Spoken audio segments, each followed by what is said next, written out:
Hello and welcome to the program. My name is Gigi Kopelak, and my guests today are two co-curators from the Ward Pound Ridge Reservation. I don't know why it is I have so much problems with that name, but we have Rick Rogers, who is the park foreman, and Beth Herr, who is the program administrator. Welcome, both of you. Thank you. I'm so happy to have you both here. And tell me, so that I can maybe remember, how did that park get its name? Who is Ward? Is he Ward Pound? No, it's William Ward, who had the foresight to buy up all the existing farms back in the 20s and turn it into a park, the 4,300 acres. And William Ward, he's one of those people that if you can bring back, he was way ahead of his time to preserve a chunk of land like that. Yeah. And it's a Westchester County park. It's a Westchester County park, right. And William Ward was a politician, a selectman, or whatever they were back then. Okay. And he had the foresight to bring So he bought up all the property, and it became the Ward, and it's in Pound Ridge. It's actually in Pound Ridge and Lewisboro. And, The park is divided. And why is it a reservation?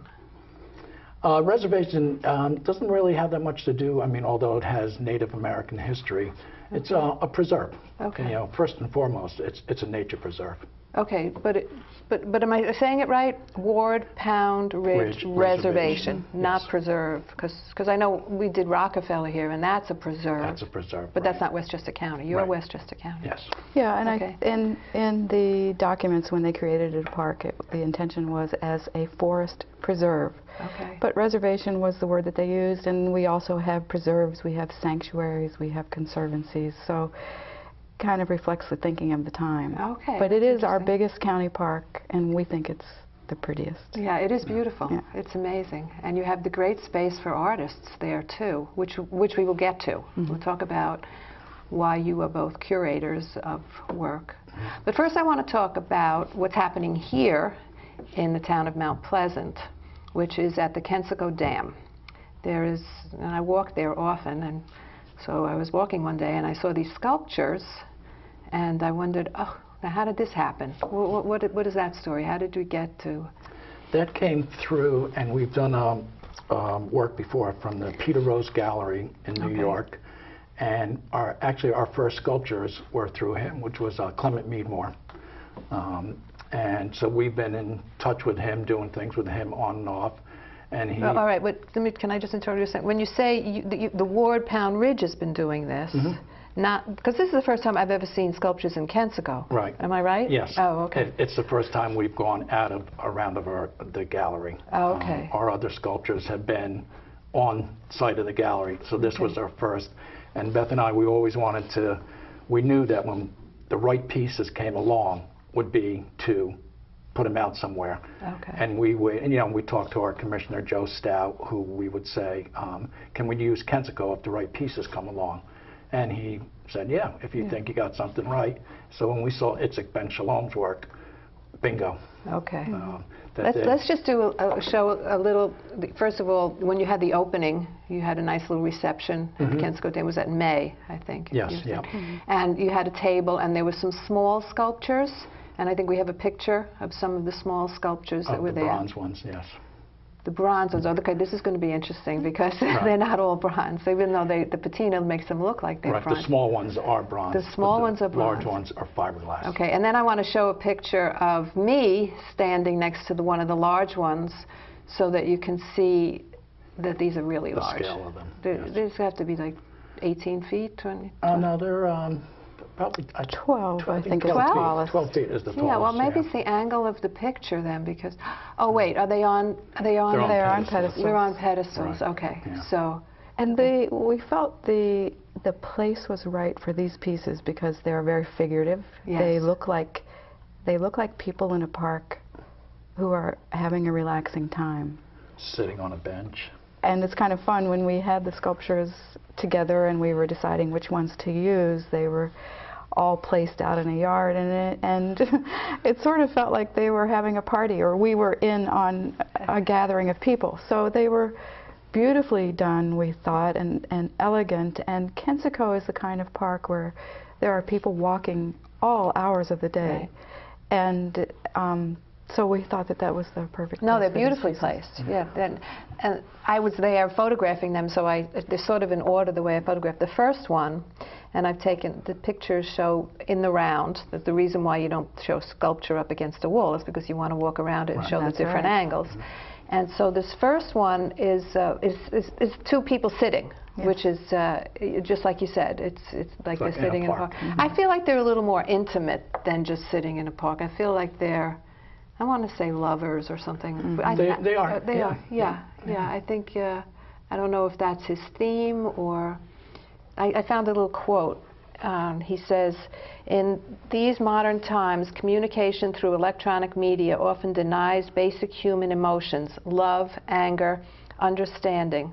I see my work as an attempt to remind people of a more primal form of humanism.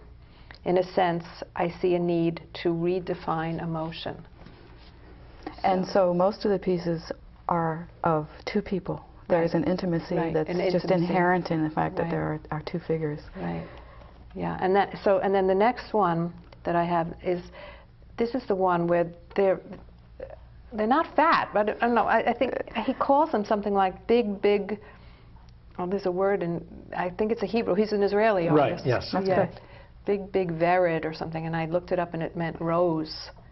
And so it's the one where they're flat, you know. Yeah. Yeah, They're they are wide. not like the others, so Not they like do the others. stand out. Yeah, Um, they're different.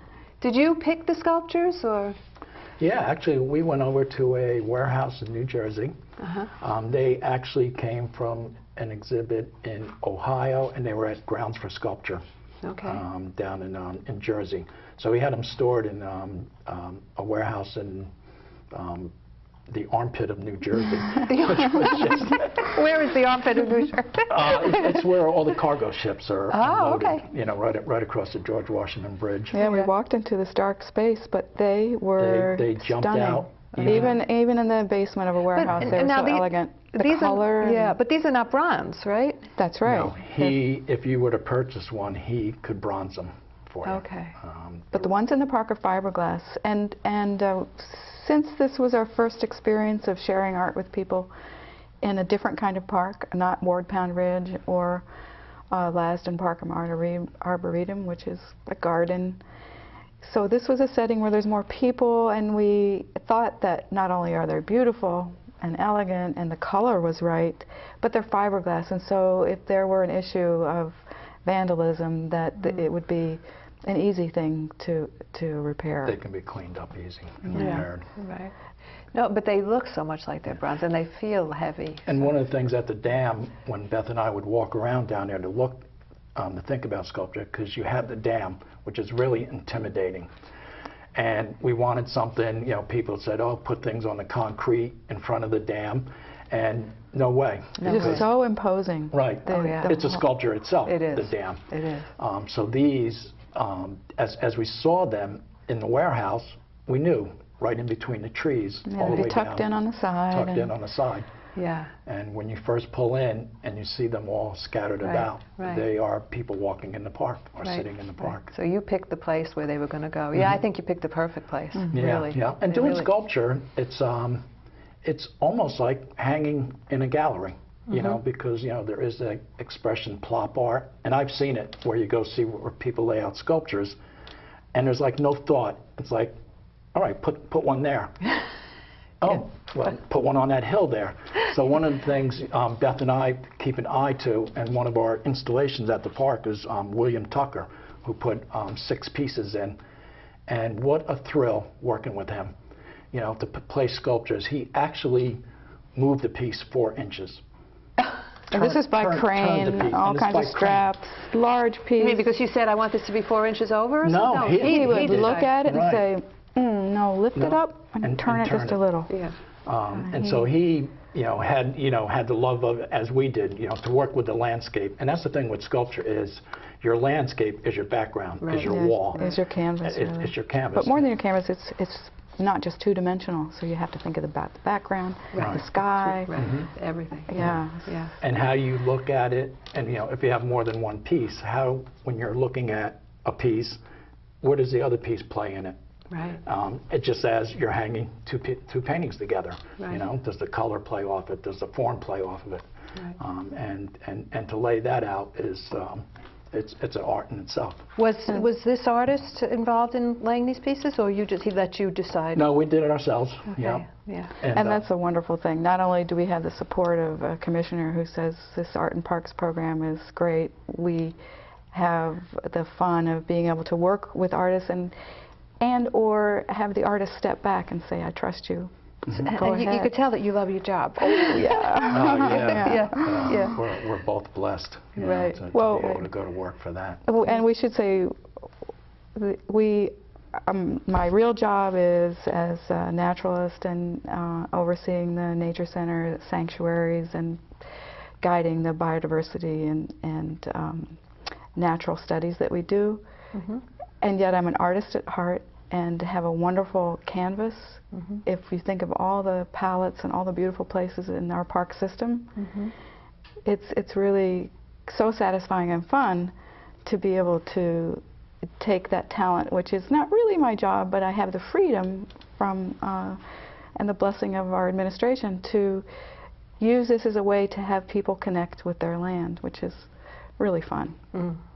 Yeah. Well, I want to get into your work and how your nature background affects your work, a little bit. But I just want to let me just go through the other 4 pictures of these, and then I also want to get into how you started this art in the parks. So this the third sculpture is the 2 people that are sitting. That's an unusual one too, because it has a flat. It's you know which one I mean? It's the flat one in the front, the 2 of them sitting one behind the other. Right. Oh, okay, yes. Yeah, it's like they're almost like they have a washboard in front of them. I'm thinking. She has a long sweeping skirt. Oh, she has yeah. okay. Right. You're Yeah. much more romantic than I am. That's what I see, anyway. It is in the eye of the beholder. And then number 4 that I've taken is another tall one. Yeah, of the 2 people that are entwined, together. right? Entwined. Are they titled? I know that one. I didn't find all the titles. You can't remember all of them. No, I can't remember all of them. Yeah. But basically, they're about people being together. Yeah. Yeah. And I want to add that there's 5 of them at Lasden Park. Oh, 5 more at Yeah, Lasden. yeah. Okay, and a couple up at Ward Pound. And a couple That's outside of our gallery. And Yeah. the ones at Lasden are tucked into the flower beds, and they work perfect. It is... Sounds fabulous. Yeah, you have to stroll around and see them. Yeah. So tell us, where is Lasden Park? In Somers, off of Route 35. Okay. In the town of Somers. Well, you're off Route 35 at Ward Pound Yes, also. yeah. So that would be... You keep going on 35? Keep going west? You go west, exactly. Okay, some more. Right, yeah, Okay. the opposite of our park. Okay. And you can't miss it. It's got a rolling lawn there, Okay. massive lawn. All right. It's about 5 miles from 684, so not too far. not too far. Either way, to either park from 684. I feel like you're 4 miles from 684, but okay. And the last 2, this one also, maybe this one's also a flowing skirt with the 2 people sitting behind them. I don't know. Maybe 3, and one is taller than the other. One is, and then the last one is the tall one that I was standing in front of originally, that we decided is 12 feet, but with the... Right. Right, we Yeah. tried to pick different heights and Yeah. so that there was interest. Yeah, we wanted that, For the eye. that Well, rhythm. you could see when I took the photographs that I don't have another sculpture in the photograph, so you did a fabulous job. Right, So, yeah, yeah. well, we offset them You as offset they them. went down. So we Right. weren't in a straight line. Yeah. And yet they were well placed so that anybody who's walking the square gets to walk down the promenade and see them from And gets at a least view for... of them. Of all directions. Yeah, right? all directions. So you drive in, and then when you walk in, Right. it's terrific. Very good job. Thank you. It was really fun. Oh, And they are for sale. Yes, they They are are. for sale, Yeah. and the show is. They're going to be there for how long? Till November 1st. We're going to have Okay. them out through October Okay. for the fall colors. Okay. I'm Do you think curious. this is the first time for Kensico, and there'll be more, or? Well, it's the first time under our Art and Parks program, and I know Beth and I had seen plans years ago. They actually wanted to put sculpture somewhere in Kensico. I believe. And, But there are no plans right now to do more? Once no, I like to think that when this is done, we'll step back and reflect on it, and maybe next year. I mean, we have a piece right now that's in the workings that could possibly go there. Have you had any feedback from the people in Mount Pleasant, or have you heard anything in positive or in negative? Or?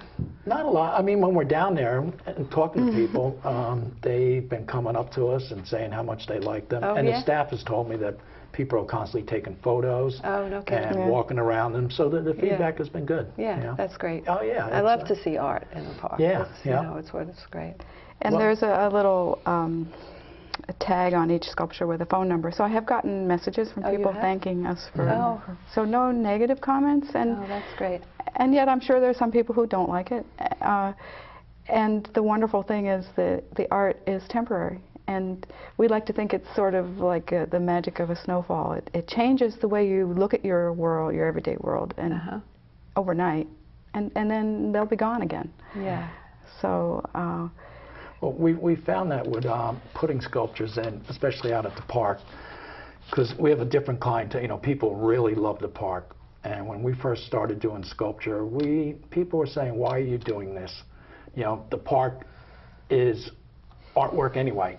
It's beautiful anyway." And we just said, "Well, it gives you another way of looking at things. You know, art is nature. Nature is art. You know, they both go hand in hand."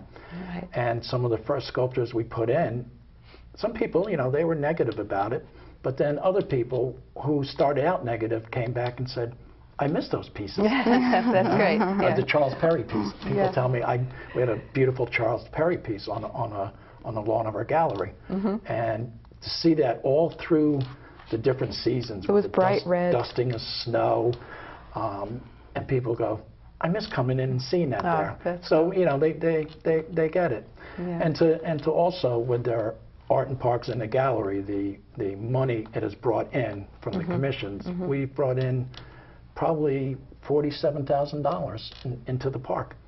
They're donations that the artist gives Right, from if commissions. something is sold.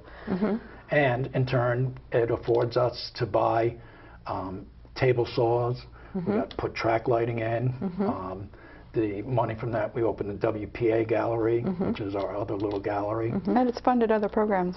For example, right now there's a short exhibit. It's another 3 weeks.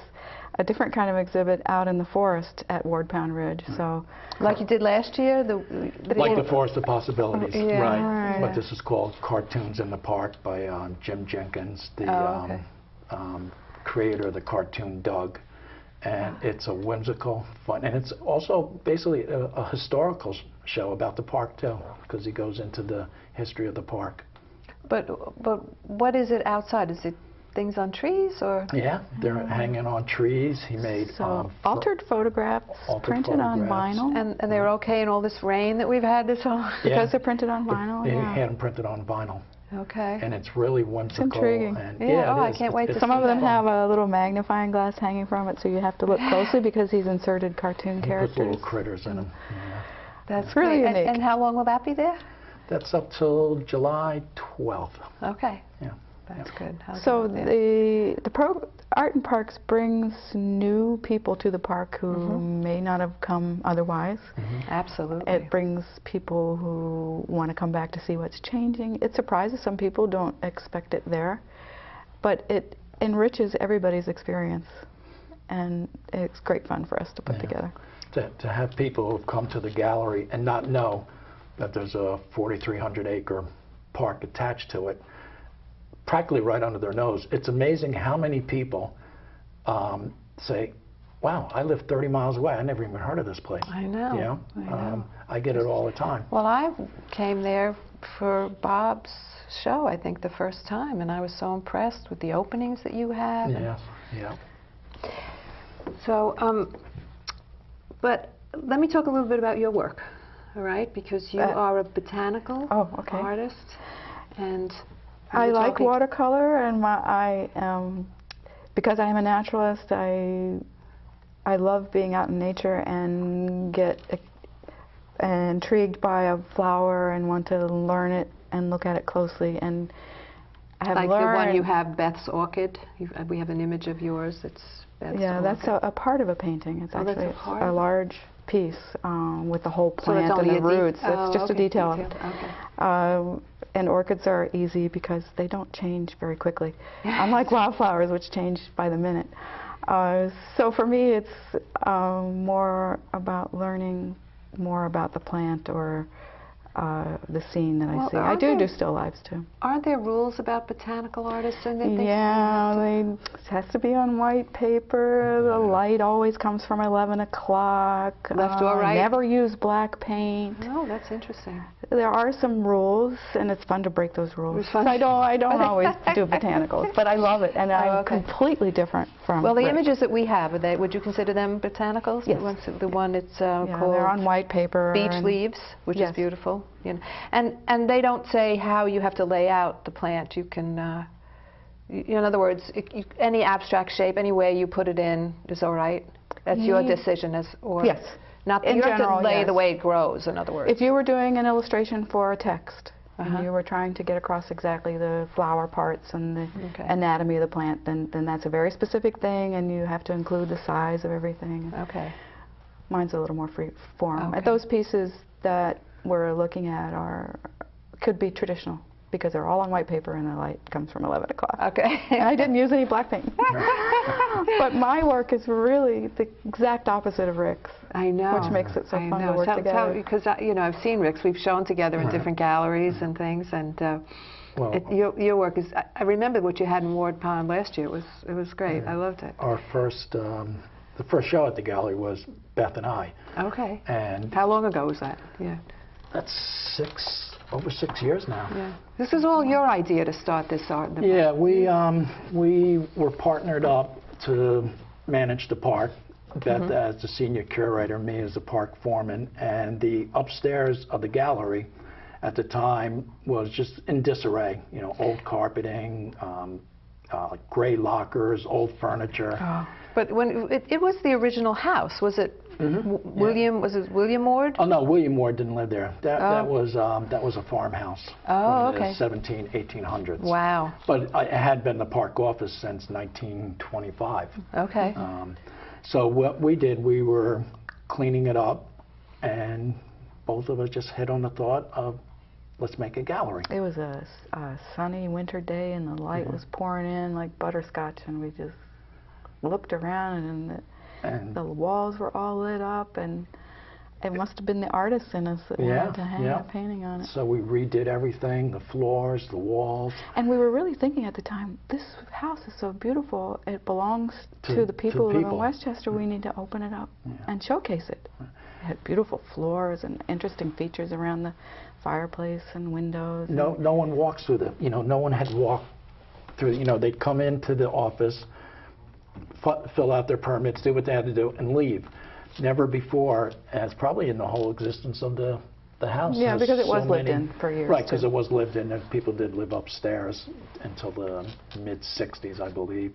And then it was just, it was a police precinct, it was a storage room upstairs. Yeah, so, it had another life. And so when we started the gallery, I mean, we had no track lighting, and we just said, let's throw our paintings up and have a party. Oh, and see what happens. And it's your wife that's a great cook. Yes, my wife Peggy does all the openings. Yeah. And she, so we threw a nice little opening, and then invited our commissioner up and people to see what they thought of it. Right. The potential. And they loved it. They loved it. Yeah. So would you describe your work a little bit? Yeah, I'm a self-taught painter. I lean towards abstract. I never met a medium I didn't like, so I throw everything against a canvas. And we will show one of yours. Right, probably Stormy Sunday it's called. Okay. It's a 5 foot by 5 foot Wow. abstract He likes painting. big. He likes big. Yeah. And is this one that can go outside? Because I know some of your work can go outside. No, this is an inside one, but I have a lot of outside ones too. Okay. Yeah. And I don't buy material. I find things and people give me things.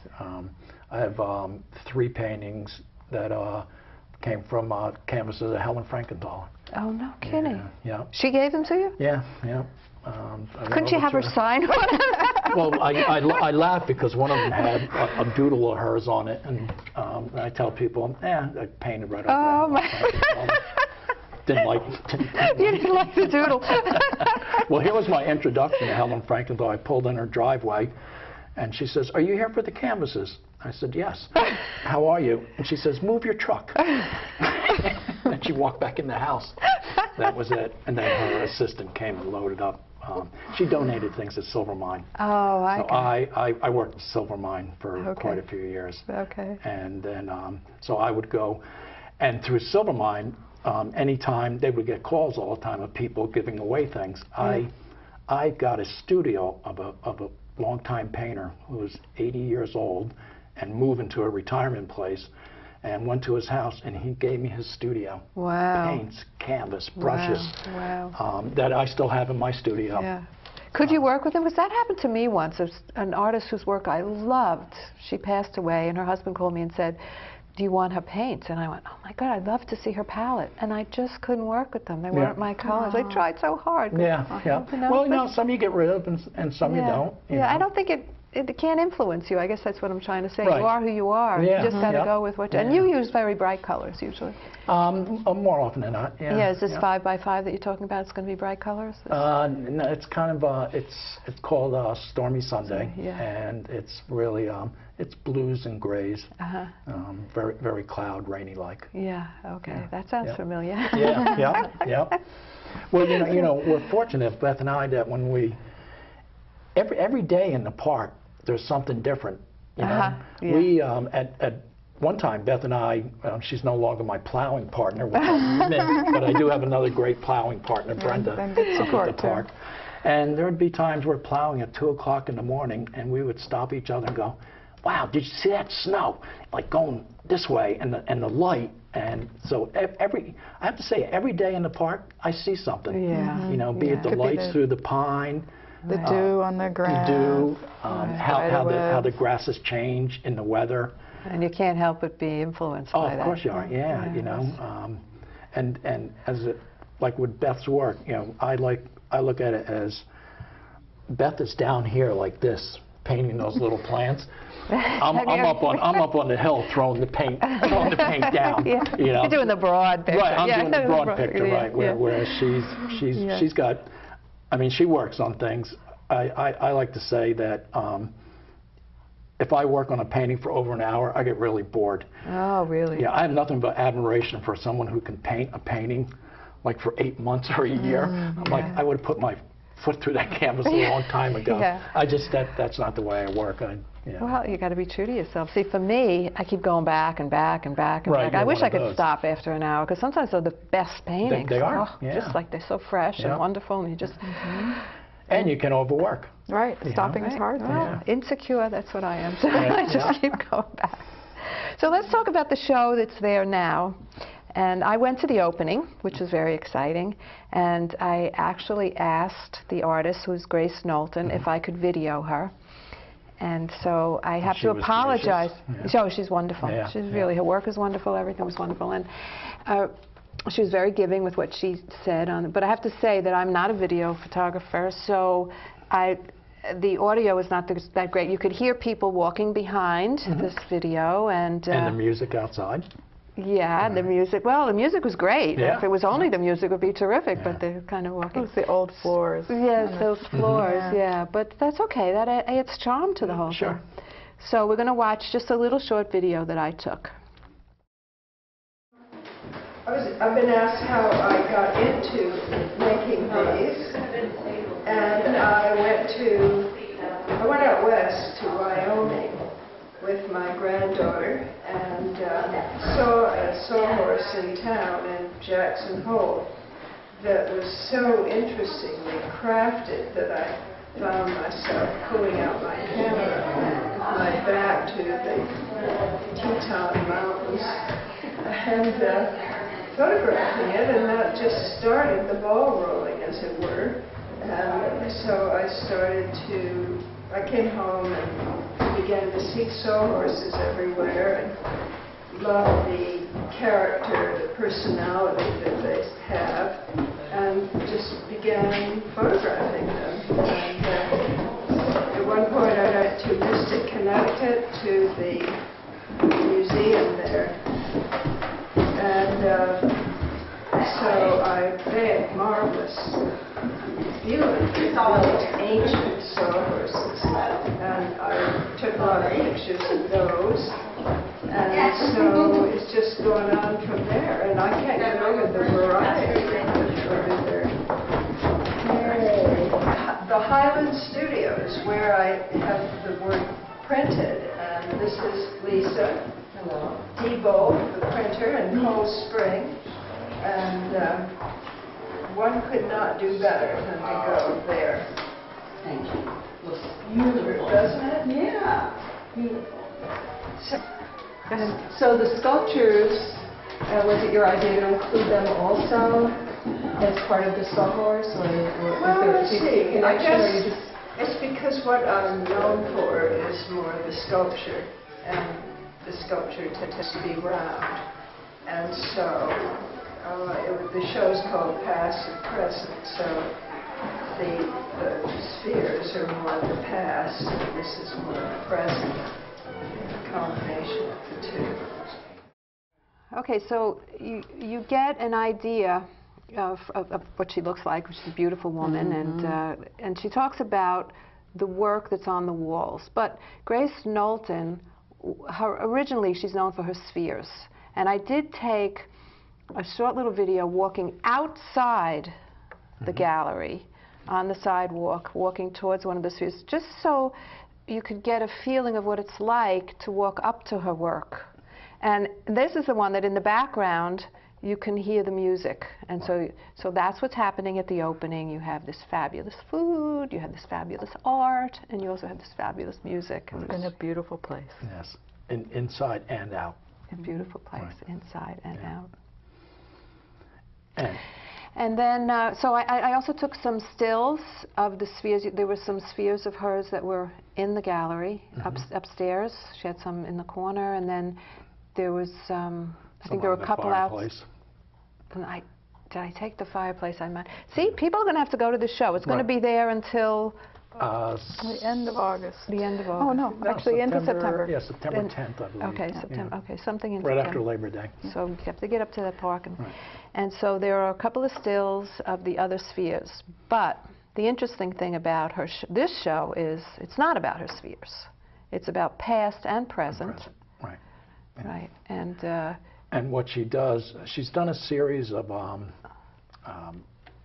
chairs. Right. One series was a corner of white rooms that was just amazing. Yeah, what she pulled out of that. One series was fence posts and Fence rope. posts, right? Yeah, and you went to her studio and you decided it should be the sawhorses? well, she wanted to do the song because okay. that was her new series, and she wanted to promote them. Okay. So we actually went through. I think there's 48 pieces in the show, but we went through 200, 300. All of sawhorses. Oh yeah, yeah. Yeah, and just I know I want to talk to you about going to a studio because that must be so much fun. But I just want to clarify because we do have an image of the sawhorse. It's photographed in a very unusual way, and it's interesting because she does spheres, but these are angles, which is like totally opposite from her sculpture. Right, So exactly. two-dimensional. So she photographs them, then she has them printed by a professional printing, or does she work on the photographs with pastel and paint? They're altered photographs. Right, they're altered altered images. photographs. And then she photographs them again? And then photographs them again, and then, then they're printed. And they're printed, so they're not really a photograph in the end. They're a They're a print. Yeah. They're a print. Yes. Yeah. Like So she'll charcoals, pastels, blot out some of the sawhorse. You know, Some are inked. Some are inked. Exactly. Yeah. So they really, you can't almost tell. It's really about texture and color now. It's not about the image itself anymore. It's not about a sawhorse anymore. No. Yeah. No, it's not individually, and yet the show as a whole is all different is about sawhorses. Okay. And the past and the present, but Okay.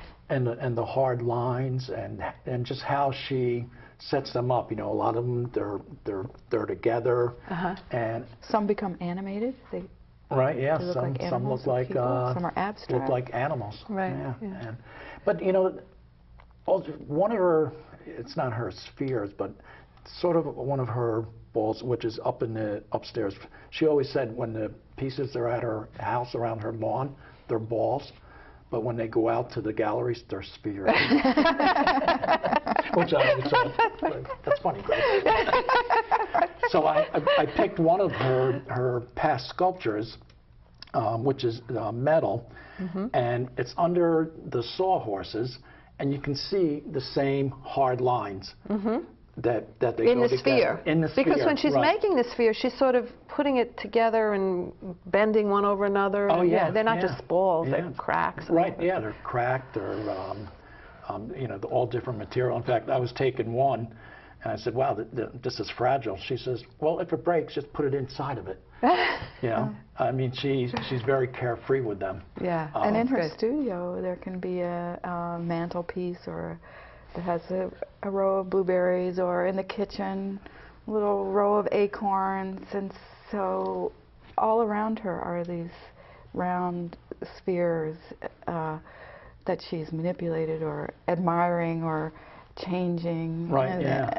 She's the only person you can go to who has a bowl of cherries, and you go, wow, it looks like your artwork. Yeah. So what's it like then? You have the greatest job going to people's studios. Yes. It's a thrill. It is the, a lot of the artists, you know, we know them or we know of their work, and, you know, we'll approach them and do studio visits. And then to have the shows and to go and actually sit there and go through the work with the artist who just loves it themselves, because they're pulling out things that they've never seen in years. However, with Grace, she really stepped back.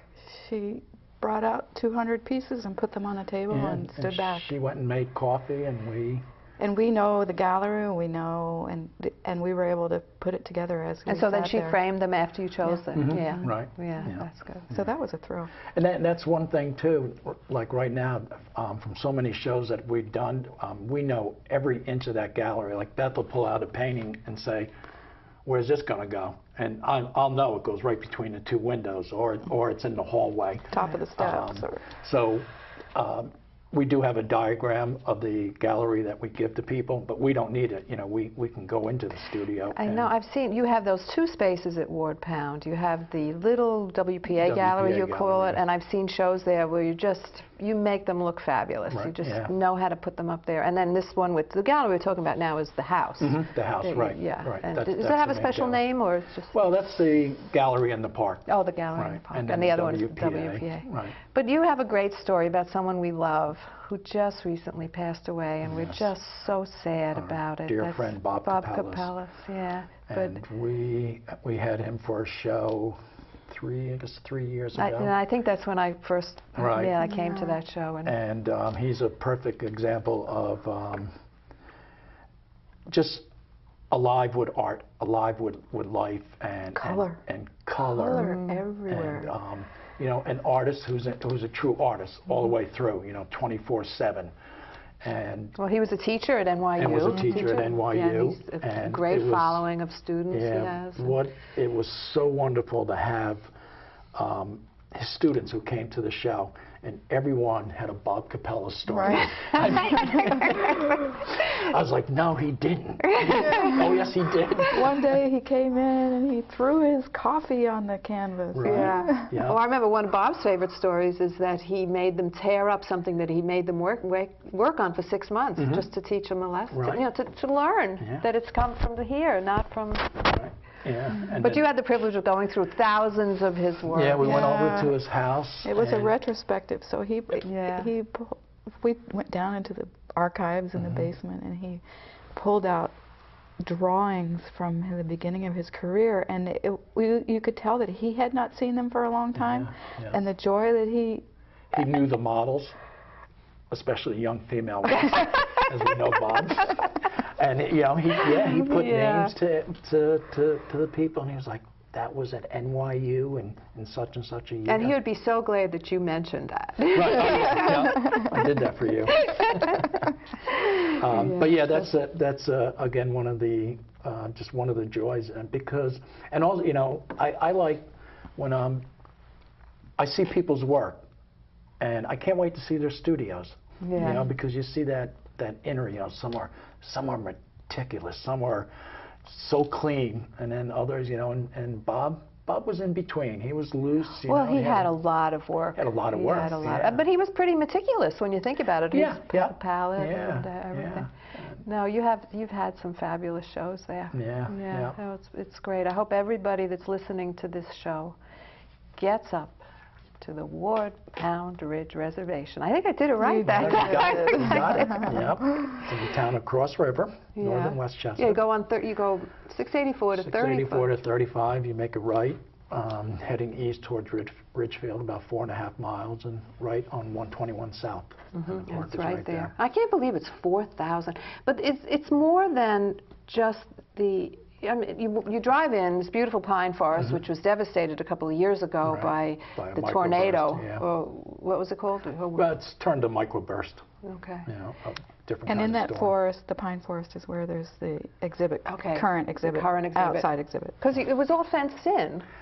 That's a reforestation project. Okay. Right, Okay. where So we're actually doing a new forest. yeah. Yeah. Yeah. I noticed that. So you're keeping the deer out. Yes. Yeah, Because it's a otherwise they'd be deer eating all exclosure. those saplings. Right. And we'll see how it goes. Yeah. Yeah.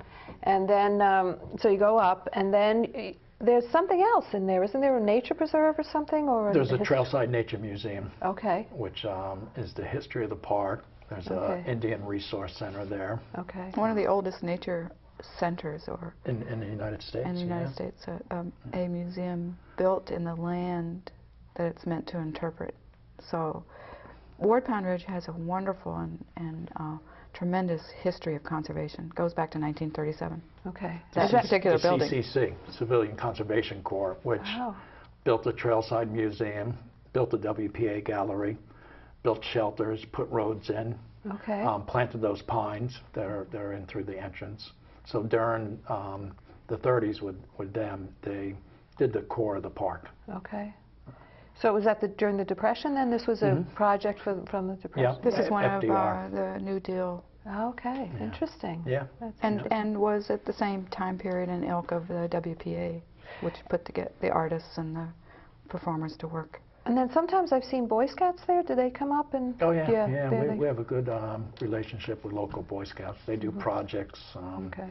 Um, They sleep over, do they? oh yeah, they have campouts. Yeah, Right. the park we have camping, tent camping, and shelters. Okay. And Can- 35 miles of hiking trails. Oh, that's People what I was going come to there ask. to hike. 35 Right. miles Yeah. of hiking trails. And some of the trails are cut through the meadows, so there's walking paths in the big, expansive meadows, which is so inviting. And one of the saddest things, we had the beautiful oak tree that was in the middle of one of the fields that was Yes. knocked down. It wasn't that windstorm, though, was it? It was. Oh, it was yeah. that windstorm, yeah. Yeah. But someone is taking all that wood and preserving it, and We have Dan Lemeyer, who's a sculptor, Yeah. and he's From Peekskill. from Peekskill, who's doing a marvelous job, taking his time. yeah. You know, in years past, that past administrations probably would have just cut the tree up and got rid of it. You know, Yeah. it's done, it's down. But we You're thought, artists. We Yeah, gotta, right. you know, we Yeah. see the art in well, that, yeah, we, and we you see do. something It's in it, beautiful yeah. what he's doing And with it. yeah, he's done a marvelous job, and he Yeah. comes out every weekend, and we have a sign-in book out there that people put all their thoughts in. Yeah. And that tree had a lot of history. And the Oh, bark yeah. has been taken off, and now it's a playground. It's a Oh, bandstand. yeah, it's people a are always photographing each Sick- other down there. Yeah. swing. It's become, people use it. They walk on it. They hang Yeah. from it. They take their pictures on it. Yeah, we put a picnic table down there, and I'll drive by on Sundays, and there's people sitting down there No, having a no, picnic. I'm confused now. Is it where the tree used to be? Oh, well, there's okay. a stump, and then Okay. the massive branches are laying down, but the little branches have been cut off, Okay. so the arms are up in the air. They're so strong. It's a white oak tree. Wow. And there's a few of them dot the path. And the bark has been peeled off so that the insects can't get in, and so it should last a nice long time yeah. as a piece Yeah. of interactive sculpture, I guess. Yeah. With nature, interacted with nature. Right. Yeah. Yeah. No, it's a great place. It is. And, I like to tell people, come to see art and go take a hike. And that's, you know, and as I said before, that's what's happened a lot. People, you know, they came up for like Bob Capel's show or Right. Vincent Baldessano, who we had there, who brought in a nice amount of people. And again, not knowing, you know, drew a lot from the city. But it's all in the way you say it now, Rick. Right. You know, like, Yeah. go take a hike. Yeah. Take a hike. He means it. So what else can we say? I think that's about it, huh? We've covered Yeah, a lot. well, we have some upcoming shows Okay. in Suzanne September. Benton. Suzanne Benton, which will be a wild show. Yeah, Do you know She's, Suzanne does she Benton? does. math. Oh yeah, she does Yeah. math. Is she going to do a performance? She is. She wants to do a performance. Yeah, yeah. So that's our September show, Okay. and we have a few shows. Right, the WPA coming up is Jean Linville, who's very nature oriented. There'll be things outside and a lot of nature inside, and she's going to be interesting. They're all interesting. They are, You yeah, have a good yep, choice. yeah, You have a yeah. good eye, both of you pick. Yeah. Yeah. Very Well, interesting. it's amazing the amount of artists out there. Oh, I'm not know. amazed. I know that. Well, you know, you're in that world, but, Yeah. but if you're not in that world, I mean, we're booked to 2011, and the WPA is booked, and that's the WPA is 5-week shows, whereas the main gallery is three shows a year. Right. 3 or 4 shows. It's like winter, spring, autumn. Okay. You know, summer. Let's see, winter. Yeah, winter, summer, autumn, basically. Yeah, 3 shows. 3 Yeah. shows. Because okay. we have our other job to do. Yeah, yeah. Yeah, I mean, and in hindsight, if we did your average 5-6 week shows, we'd be full time. Yeah, you'd be full time. curators. Yeah. But so- you know, the fun, almost everything we do at the gallery is off the clock. Basically, we're there 9, 10 o'clock at night hanging shows. We meet on days off to go. So it's a labor of love. It's a labor of love. Yeah. And also, to put together a show is, like we were talking earlier, is really creating a work of art. It multiplies if we visit the studio. But in gathering the pictures and then putting them around the rooms and looking at a piece and hanging it and going home and then coming in the next morning and looking at it again and realizing, oh no, that really doesn't work there, let's try something else. Yeah. And then so over the course of a week you're moving pieces around and then it comes together and it is a piece of art in itself. Yeah. One of my favorites was our friend Belle Manis, her show. And again, we just went and picked all the pieces, and she didn't even see it, you know, how we hung it, and we invited her up, and I'm glad to say that she was very pleased, you know, and to see, she would later say, oh, I would have never put that next to that, or, you know, that across the room from that one. And that's nice to have someone else hang your work. Oh, I think so. Yeah, That happens to me often. I'll give my work to somebody else to hang, and they see it a different way, and I'm so happy. I'm happy when people see my work in a different way. Yeah. And yet it works the other way. We had a show with Wendy Shalin, and that was multimedia. There were drawings and silver point and Oils, pencils, paper. everything. Yeah, right, handmade paper. And she curated it really. Okay. She knew exactly what she wanted, and we just helped. Well, you have very patient. There's a lot of different personalities with artists. Yes, that's true. You know, but you love them anyway. Oh, yeah, Like my you do. husband says. Yeah, We were talking about that the other night. A friend of mine wants to be an artist, and I said to her husband, "Can you live with her?" Right, yeah. She's not an artist yet. He Yeah. said, You can live with her, "You yeah. can live with her." It's a good way to put it. Yeah. So on that note, I want to thank you so much both for coming. This is a great conversation we've thank had. you. I It's enjoyed a pleasure. it. Thank you. Yeah, and thank you so much for watching.